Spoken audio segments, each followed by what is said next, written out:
What's up everybody, welcome back to the channel. My name is Alex, if you didn't know. Today we are starting the video out in my mini greenhouse. We have all of these brassicas behind me. This one's a Brussels sprout, broccolis. These ones down here on the lower shelves are cabbages. It is officially November. It is November 1st today, the evening of November 1st. My estimated first frost date for my area was actually October 16th, and usually my area is pretty true to that, but this year it was a little bit late. We didn't get our first frost until the night before Halloween. It's Halloween Eve, and it got down into the 30s, I think down to 31 only, and then the next night, so the night of Halloween, last night, it got down into the mid to low 20s, so the garden is dead. It's basically dead. What you see behind me that's not even frost damage, that's just like me hardening it off slowly damage. Nothing in here really has frost damage except for like this taro, which is more of a tropical plant. It doesn't really like cold weather, so I expected those to have trouble. But the broccolis, cabbages, Brussels sprouts, Romanesco, the strawberries that are in the greenhouse, all of that is doing fine. And all of the carrots out in the container garden are good. All of the strawberries out in the container garden are good, but a good portion of the garden that has been left here in November is dead. The tomatoes, the squash plants, the cucumbers, it was all expected, so I'm not terribly sad, but it's always still a little bit sad. So, in this video today, I just thought I would show you guys kind of what's going on. I didn't post a video last week because nothing interesting was really going on. The only thing I did do was harden off these brassicas, so I put them outside at around 6 p.m. one day and let them be outside for 2 hours until 8 p.m. just after the sun went down, brought them back in and did their regular schedule. The next day I put them outside around 4 p.m. to give them an extra 2 hours, left them again until 8 p.m. Next day I put them out around 1:30, so added almost 3 hours to that, and then brought them in around 9 p.m. so added an extra hour onto the end. The next day I put them out at 10 o'clock in the morning and let them stay out until almost 10 o'clock in the evening, so they were outside for a full 12 hours, but I brought them in at night. And then the next day I put them outside around 10 a.m. again and let them just stay outside overnight.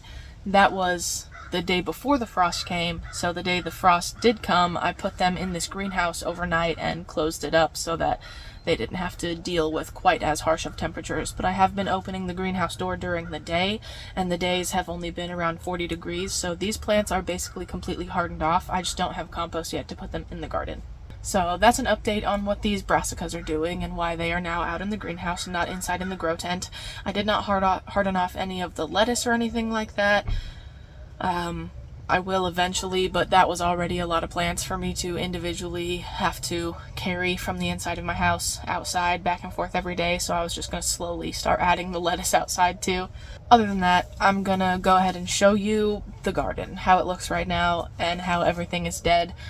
It's very sad looking, not aesthetic at all, but it's real gardening, you know. I expected the frost to come. I knew I still had frost tender plants, and now they're dead. I did do one last harvest and got 5 baby squash, 1 fairly mature squash, quite a few cherry tomatoes, 2 bell peppers, a bunch of sugar rush peach peppers, and I did put my best looking sugar rush peach pepper plants that were in the 5-gallon buckets inside in the grow tent. And I'm either going to grow those over winter or go ahead and like cut them back and overwinter them. But I haven't made an exact decision on that yet, so after I show you all the dead things in the garden, I'm going to plant my garlic for the year. I have multiple kinds of garlic that I will show you once we are about to plant them, but first, let's go see the sadness.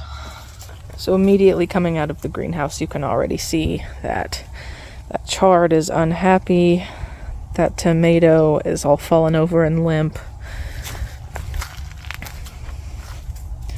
This cucumber is just dead. It's multiple cucumbers actually. This was an Italian striped zucchini. This was one of the healthier looking pepper plants. Actually, both of these were the healthiest looking pepper plants that I had. This zinnia is just dead. I'm actually going to pick off some of these flowers before I remove everything. And just sprinkle them over here where I want them to grow.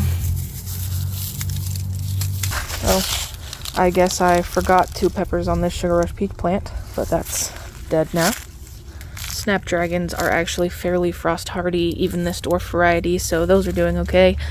This is a flower that I dug up from the river, and if it stays alive at the river, then I'm sure it'll stay alive here, so that's doing fine, as well as that parsley in there. Parsley is fairly frost tolerant. When it gets real low, it doesn't like it, and if it's a hard, like, actual freeze with ice, it doesn't like it. But just low temperatures, I've found that it stays pretty good for me. So then this zinnia, also dead. And this zinnia, also dead. Down here, this is lavender, and this is another snapdragon, so those are both doing okay. I'm sorry if it's very bright. This is the lighting that I have, so it's what I'm doing. So this is another snapdragon and lavender. Those are doing fine. Those are both frost hardy. Again, that big old zinnia, just dead. This was a yellow squash. This is where I harvested all those yellow squash just before the freeze. That's done, as well as the zinnia that was next to it. This was a butterfly pea flower, and it is now unhappy. Mint is frost hardy, but this mint does look pretty sad, but it is starting to grow again from the bottom, so I'm not that worried, but I need to probably take cuttings of that and repot it. These green beans are absolutely destroyed now. They're all mushy, including the beans. Just mushy and limp. Don't have any strength, and they go all the way up the trellis just unhappily.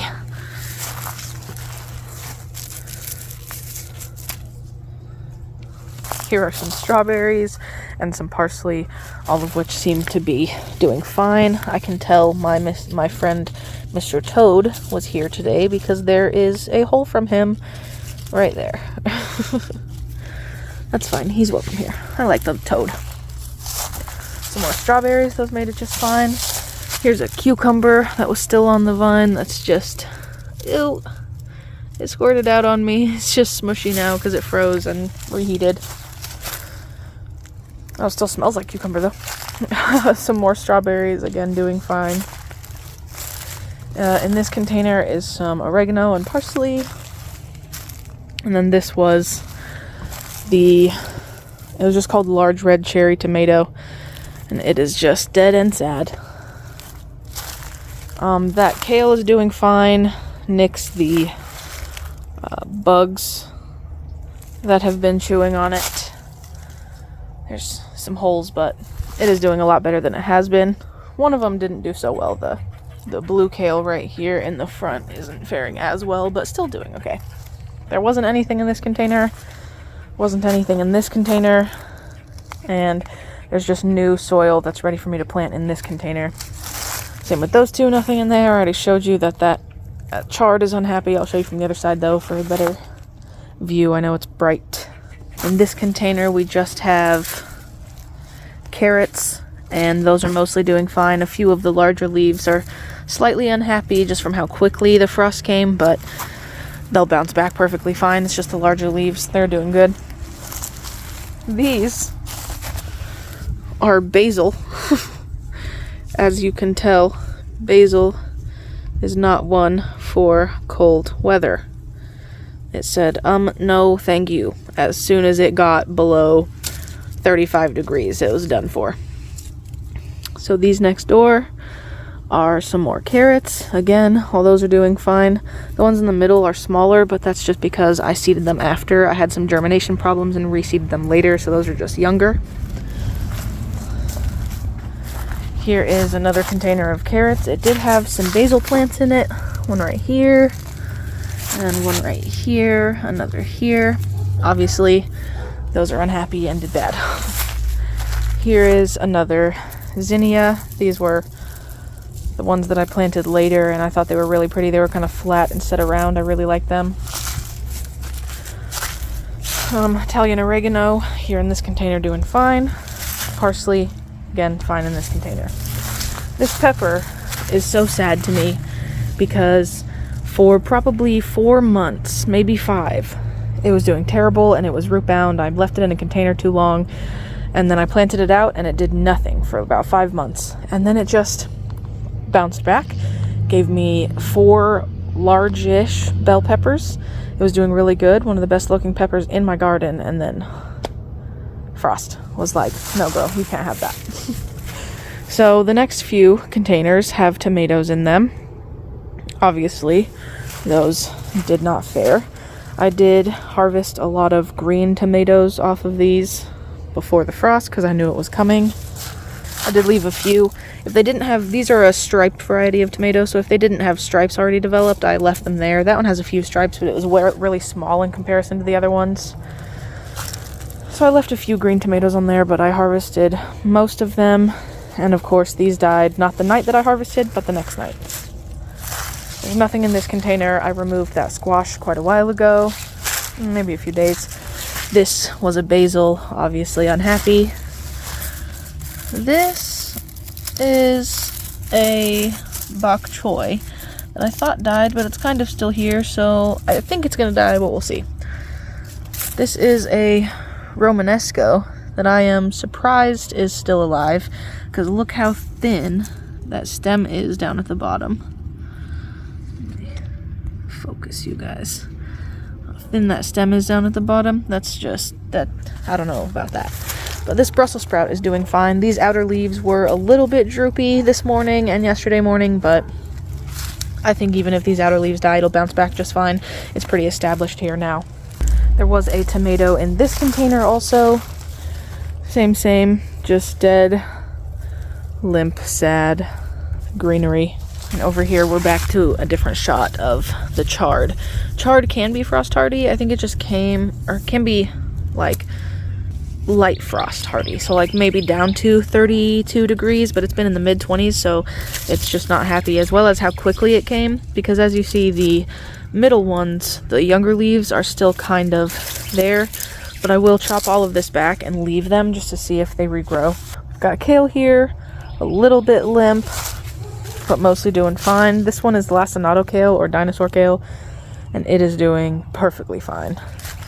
This one isn't doing perfectly fine, but I think that's actually because of the caterpillars, not because of the weather. This one is a, oh, what is this? Dazzling blue kale, and this one doesn't seem to have liked the weather as much as the others. And then down at the base, we just have some oregano and parsley right over there. Both doing fine. Lastly, we have this newest bed. This is a dazzling blue kale, and its outer leaves seem to have gotten pretty damaged, and those probably won't make it back.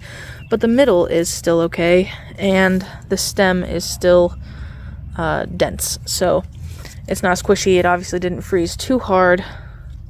It's kind of squishy up there, so we'll see if that has a comeback. It still has some vigor, so it has promise. Same with this Brussels sprout. It's pretty limp. A little bit squishy of a stem at the very top, but there's promise that it'll make a comeback. Whereas this Brussels sprout had already been eaten on, wasn't growing very quickly, and is very, very smushy. I don't think that'll live, as well as this kale over here. I had pulled out the more mature kale accidentally and left this little spindly one, and it just was not strong enough to make it through.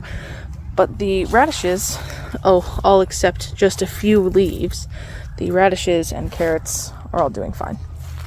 Carrots are a lot more frost hardy than I thought.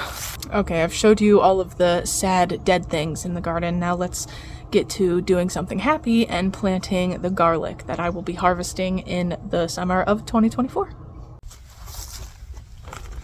Okay guys, I actually filmed another video about basically a beginner's guide to growing garlic, so definitely go watch that after you watch this one. But I also went inside and got a hoodie because it is terribly cold and getting colder. It is 5:15 p.m. The sun is going down, and I was freezing to death. So I got a hoodie and stuck my hair in my hood because it was getting blown around by the wind and being bothersome. So let's actually get this garlic planted. I'm just going to fill my containers with Happy Frog potting soil for now, and I am due to get some compost in 6 days. So I'll also add that when I can. In this container, I'm going to be planting the elephant garlic. It is seed garlic that I got from Baker Creek when I went to the Harvest Festival. So these are really large cloves of garlic, and they are at least 3 inches deep, or tall. So I need to plant these at least 6 inches deep and then still have enough space for the roots. So basically, I can't use that bottom bit. This is where the garlic's going to be, and this is everything above that. So I have to put the tip of the garlic down to about this ridge point on the container. So I'm just gonna make some holes. I only have 4 of these cloves of garlic, so I'm just gonna make all 4 holes and then stick them down in there. 2, 3. You want to place your garlics flat side down, because the flat side is where the roots will come out of. The pointy end is where the sprout will come out of. Then just kind of get them down in there and cover them over.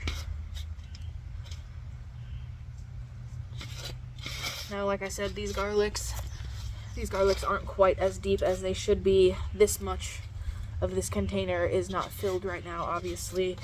Like I said, I will be putting some compost on the top of them next week, so they will be okay until then. I am going to mulch them though, because it's still getting cold. I'll just remove the mulch, add compost when I need to. So here's the mulch. I'm gonna go ahead and mulch the entirety of the space, because you want your garlic to have that cold stratification time, but you don't want it to fully freeze. So here is my elephant garlic. And yes, I remembered to bring out a tag. It even has more information than usual. It says elephant garlic ×4, Baker Creek, and the date. Cool. So that's all of my elephant garlic. Okay guys, I'm doing what I can with getting me and the project in the video, so work with me here. But in this container is already full of, well, not full, it's about halfway full of Happy Frog by Fox Farm potting soil, the same soil I just used to fill the other container. Nothing has been grown in this, so it is fresh soil, even though it's been out here already. So in this container, we're going to be planting the early Italian purple garlic. It is certified seed, again, from Baker Creek Heirloom Seed Company. I think I will have more garlic than I do space in this container, but that's okay. I'll do what I can now and maybe plant more of it in a different container and see what I can get done. So first I'm just going to break it all apart so that I can separate the larger cloves from the smaller cloves. You want to try to keep the paper on as much as possible. It protects your garlic from the moisture and from rotting in the soil before it can sprout in the spring. I'm not going to go too far into depth on exactly what I'm doing. I'll still give you guys a pretty good rundown on what I'm doing, but I'm not going to go too far into depth because, like I said, I did just film a video about exactly how to grow garlic with a lot of good information and really like nitty-gritty details on how to pick what cloves and where you can get them, how to plant, and things like that. So if you guys need to know that information, head on over to that video. It should be out on my channel already.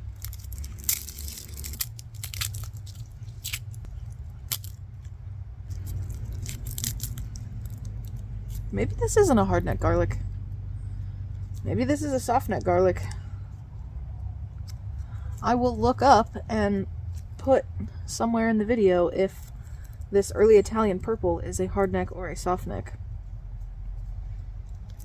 Because I thought it was a hard neck, but I'm not seeing anywhere on this bottom where there could be a hard stem. No, that's 2 cloves. You're tricking me. Yeah, I knew that was 2 cloves. And this one's already sprouting, actually. So I'm doing a garlic trial where with the grocery store garlic, I'm going to grow some of the small heads and some of the large heads. So I might just not grow the small heads of this one and just leave it to the big ones. So I'll probably just take this one inside and eat it also. And this one too, since it's completely uncovered with the paper. So this container is already about 3 to 4 inches deep with soil, and I only need 2 to 3 inches of soil below the garlic for it to have enough soil space for the roots. So what I'm going to do with these garlic cloves is, in the correct orientation, the flat side down, pointy side up, I'm just going to kind of push them halfway down into the soil where I want them. I'm going to keep them probably around 3 inches from the side of the container.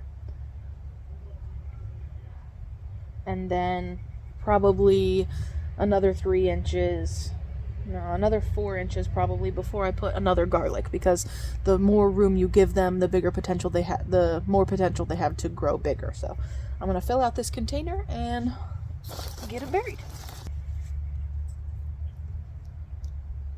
I'm actually going to break apart the other head of garlic also to get the biggest cloves possible to plant. So I will pull this out, set those cloves on the bag, and then break this one apart and see what we've got going on.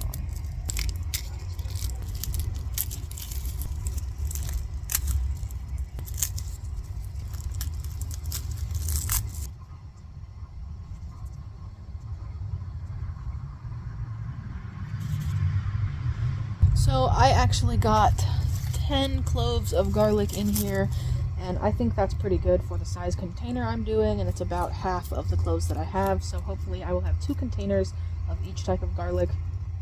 I could probably fit some more in here, but I really don't want to crowd them. I want to give them the best possible opportunity to grow really well for me, so that I can actually compare them to the other garlics I'm growing. So I'm actually going to top this for now with used potting soil so that every single container I plant today can have some new potting soil that has nutrients in it. And then, like I said, within 1 week they're going to be topped with really nutrient heavy compost. So I'm not really worried about them being deficient in anything as long as I quickly get them some more nutrients. So I'm actually going to use this soil over here. It has some roots in it, but that's okay. I'm actually going to top them with this. If there's any really big roots, I'll remove them like those, but small ones are okay. They'll just compost in the soil. And I think this container, what the soil that I'm using right now, is actually some used potting soil and some used compost. So there should be some nutrition left in it still. I'm just going to refresh it to, again, be doing best practices. This is going to take forever with my hand. I'm going to grab a shovel.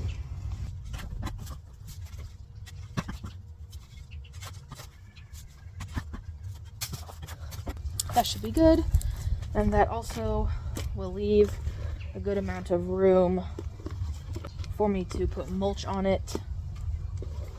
You want your garlic to get cold. You do not want it to completely freeze. So there's that. And mulch.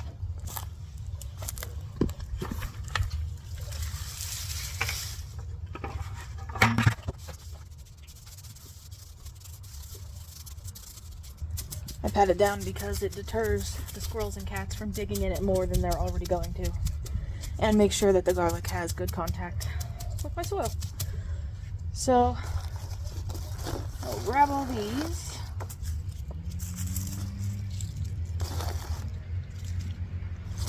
Put them back in my bag. And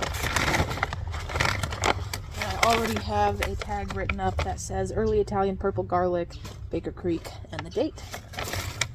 So I will just stick that on that edge, and that is written in my UV proof, waterproof garden pen, so it should be okay.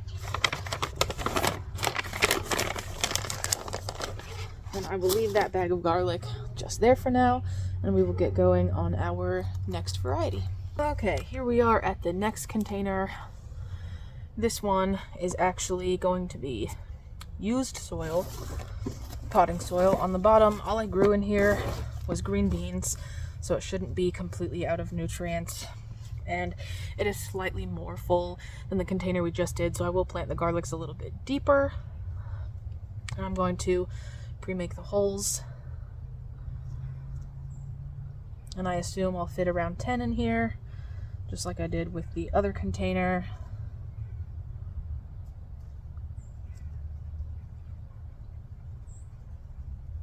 One, 2, 3, 4, 5, 6, 7, and then 8, 9, 10. A couple of those are a little bit close together, but that's okay. This one is definitely a hardneck garlic. As I can see, it has the little hard head on it. And this one is a fairly popular variety, I'm pretty sure. It's called Music.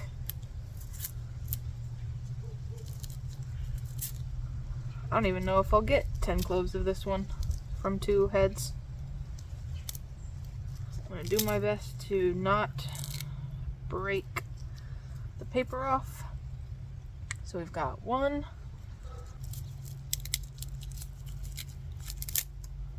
That's what it means by hard neck. That's in the middle of the garlic. There's 2.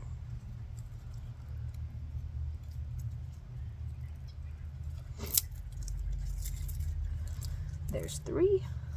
And we got 4 cloves of garlic just from that one head. And I do have another head in here. So hopefully we'll get at least 8 cloves of garlic that we can grow. So that's 5. Oh, the paper somewhat came off that one. That makes me sad.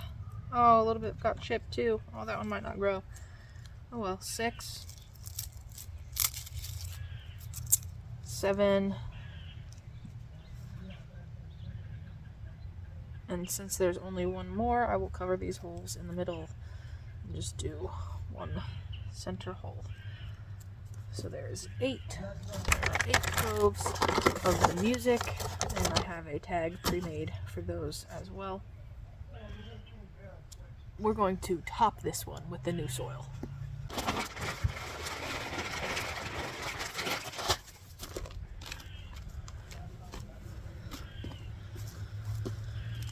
Again, we're going to add compost to this within a week. But even so, I'm going to mulch it to retain some heat and moisture in there. That was all of the used mulch that I had available, so opening a new. They're just pine shavings, by the way.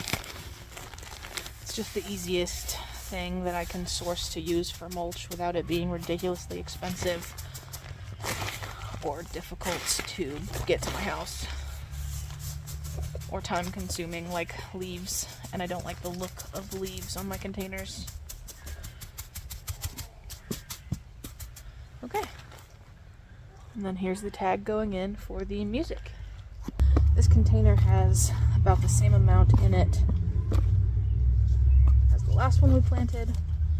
So we're going to do the same thing. Use the used soil as the base and top it with some new. And then give it some compost later. And this one is going to be soft neck garlic that I bought from the grocery store.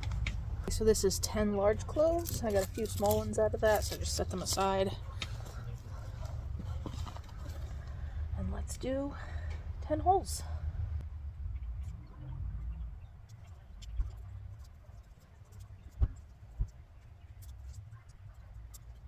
Okay, there's 10. And let's cover it with some new soil.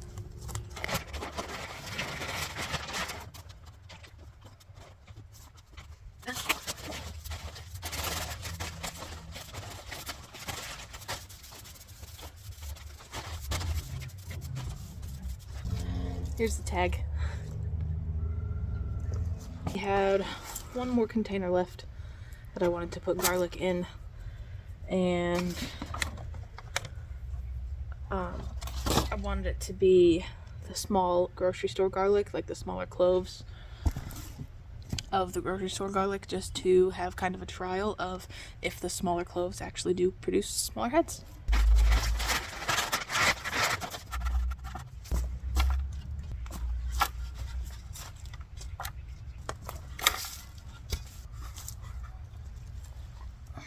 For this last one, we're going for a mixture of new potting soil, and used mulch, or not mulch, used compost for the bottom half, and it is only going to be used soil / compost on the top because that's all I have left available until I get my compost next week. But again, all of these beds that I'm doing today, and all of them actually, will be getting top dressed with compost once I get that in. So we're going to plant the small grocery store cloves in here. Okay, these are about the smallest cloves I could find. This one probably being the biggest and close to the smallest of any other variety that I planted. A couple of these looks like there's mold on them, but the actual garlic itself feels fine, and the paper is going to probably come off anyway. Like eventually it's going to compost in there with it. So I think these are the ones I'm going to plant. I am going to try and space them just as far apart as I did the other ones to give them as much of a chance as possible to prove themselves.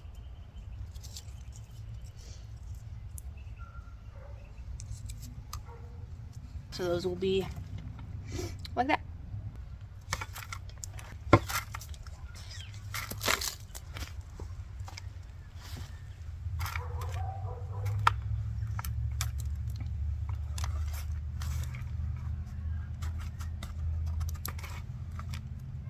I actually put the wrong tag in the other one. This is for the small cloves. And this is for the large grocery store cloves. So I'll switch those. And then the mulch on this guy.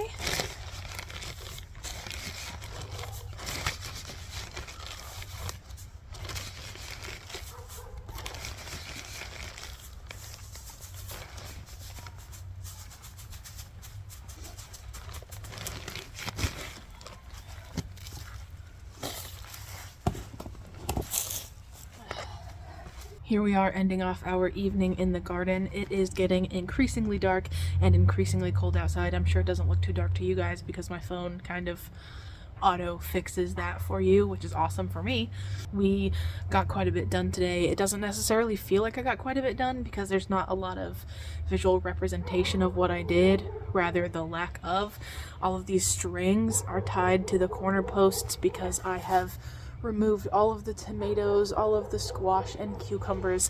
Everything that died at the frost is now removed from the garden, and we also we got 5 containers planted out with garlic. That's over 30 heads of garlic that we should be harvesting in the spring/summer, as well as I have some more of my early Italian purple garlic that I can plant next week when I get my compost if I want to, and it still shouldn't be too late even if it's a tiny bit behind the other heads. So yeah, it feels a little bit sad to not have anything growing up onto the trellises, but soon all of the things that are in this greenhouse, like the Brussels sprouts, broccolis, cabbages, cauliflowers, things like that, are all going to be in the garden. And of course there are still some greens. Over here we have strawberries. Over here, they're a little bit closer to me, right here we have carrots growing, and this over here is actually a Brussels sprout already.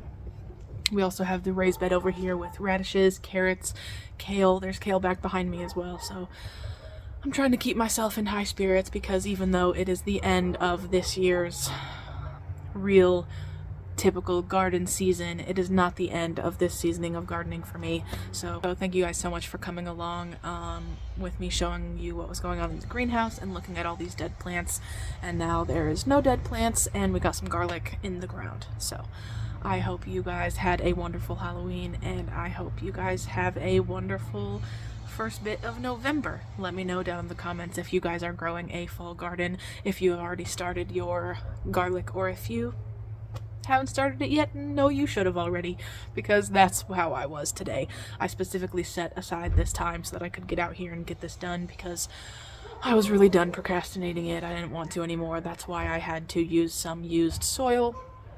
But that's okay, because I'm getting a whole truckload of compost next week, and I'm definitely taking you guys along for that. So it is currently 40 degrees outside and after 6 p.m. So I'm cold and I want to go inside and have some dinner. Leftover stew is always a good dinner. Thank you guys so much for coming out in the garden with me. I'll catch you on the next one. Just thought I'd throw in some shots of the garden now that there are no tomatoes. All 3 of those first containers are empty. All 4 of these containers, the 2 red, the yellow, and the white one, are empty. There's kale in that first green one, but nothing in that second green one, and nothing in either of those 2 black ones over on the end, and it just looks so bare. But I have a lot of plans for next year's garden, so hopefully next year will be even better.